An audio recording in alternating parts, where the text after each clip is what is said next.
What's good, everybody? It's your boy Asian, and we're back once again here on an early Wednesday morning before the start of a new league NFL year. And it already has been crazy as the tampering window has opened since Monday, and a lot of the big free agent guys are off the window, and we have had free agent frenzy. Let me tell you, but I'm here to talk about my Pittsburgh Steelers and what they have done in free agency thus far.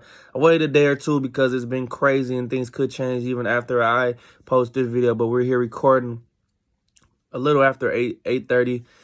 So a lot of things can change between now and 4 p.m. Eastern and throughout the day, even the rest of the week. But here we're here to talk about the Steelers. Now, let's talk about what the Steelers have done. They signed Patrick Peterson after losing Cameron Sutton to the Detroit Lions, which he got a 3-year deal, a little over $20 million guaranteed. But the Steelers were able to go and get Patrick Peterson, formerly of the Minnesota Vikings. Now, he's 33 years old, but hey, he still got some game left in the tank. Signs a 2-year deal, a little over $7 million guaranteed. I'll take it for a guy who's 33. Said he wants to retire at Pittsburgh Steelers after the 2 years, and that's cool. You add some veteran leadership, and you add some guys who are going to help continue to bring the culture to the Steelers organization.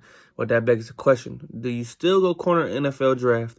And my answer is yes. You double down in the draft if you have to. But with that being said, you still have to add talent. And I know they got rid of William Jackson, Keller Witherspoon, a free agent. You still got Levi Wallace on the other side, but I still think that's a good addition. But, like, just boost this corner room and add a really talented young guy.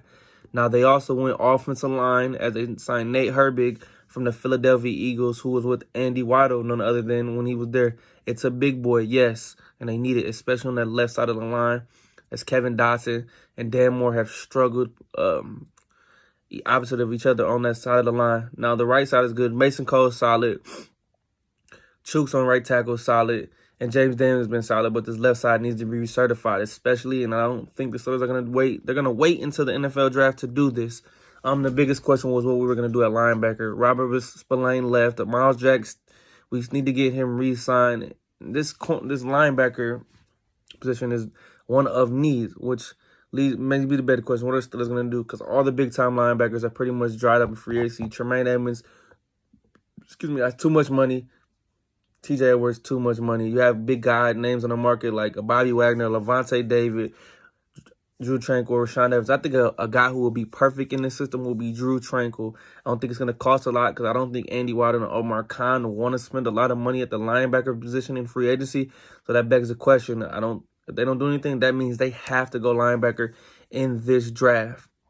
And as we all talked about, the Steelers' 3 biggest needs in this NFL draft are offensive tackle, want to replace Dan Moore, cornerback, add some depth and some young guys in that position, and 3, linebacker. And this is not a great linebacker class, especially in the first round. There's no first round guy from you. Have some really talented guys. So if you want to go linebacker in the second or third round, I'd be okay with that. And the Steelers have 3 picks.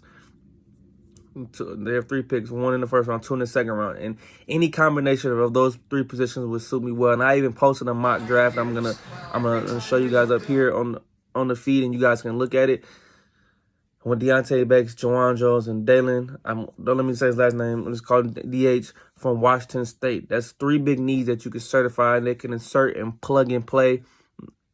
And I think these guys will do very well. But these Steelers are solid so far. You paid $11 million total for Herbig and Peterson. That's what you would have paid Cameron Sutton. So I'm not mad at it. We still got a long way to go. But the draft, it's really shaping up to tell me what we're going to do in the NFL draft. There may be some more moves to come, but I see what they're going with linebacker. So we'll see what happens, guys. Also, one more thing before I get up out of here, because I want to make it quick because I know things are going to change. But, and I'm sorry, how I forget DeMonte Casey got re-signed, which was huge. As leads up into my next thing where Terrell Edmonds is still a free agent, and I think he's looking for a big payday. No one's grabbed him yet, but we'll wait and see. So, but I love the addition of signing of DeMonte Casey to a 2-year deal.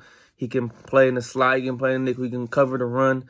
He had 2 interceptions in 9 games last year. I think he'll be a really good addition. And if they can get Edmonds back, you have that 3 safeties handle, and we can go at it again on this defense. And then in the draft, you can go maybe add some edge help later in the rounds. You can add an interior lineman, but this offensive tackle, cornerback, and linebacker are key. Got to help Kenny Pickett out and got to help Minka out. So we'll be excited about that. And Miko was really excited about the addition of Patrick Peterson. So we'll see what happens in the coming days and even before the draft, because we're a little over a month away. But free agency is already kicked off, and it's been a daisy so far. So we'll see where everything happens with Adrian, and I'm out.